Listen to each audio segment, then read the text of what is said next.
এই জীবন আমাকে ধ্বংস ছাড়া আর কিছুই উপহার দেয়নি। কখন যে হাসতে হাসতে নিজের ভেতরটা নিঃস্ব শেষ হয়ে গেল সেটা আমিও বুঝতে পারিনি। জীবন বারবার এমন মোড়ে দাঁড় করিয়েছে যেখানে প্রতিটি সিদ্ধান্তের শেষে অপেক্ষা করেছি শুধু হারিয়ে যাওয়া, ভেঙে পড়া আর নিঃশব্দ কান্না। যাদের নিজের ভেবেছিলাম তারা সময়ের সঙ্গে অপরিচিত হয়ে গেল, আর যেসব স্বপ্ন নিজের বুকের ভেতর যত্ন করে রেখেছিলাম সেগুলো একে একে বাস্তবতার কাছে হের মেনেছে। আজ আর কারো কাছে কোনো অভিযোগ নেই, কারণ বুঝে গেছি কিছু মানুষ জন্মায় গল্পের সুখী অধ্যায় হওয়ার জন্য, কিছু মানুষ শুধু অন্যদের কষ্টের উদাহরণ হয়ে থেকে যায়। তাই এখন আর নিজের ব্যথার হিসাব কাউকে দেই না, শুধু নীরবে বেঁচে থাকি। কারণ জীবন আমাকে সুখের চেয়েও সহ্য করতে শিখিয়েছে বেশি।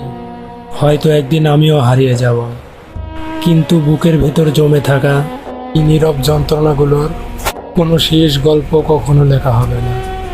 ভিডিওটি ভালো লাগলে অবশ্যই ফেসবুক পেজটা ফলো করবেন এবং ইউটিউব চ্যানেলটা সাবস্ক্রাইব করবেন। ধন্যবাদ।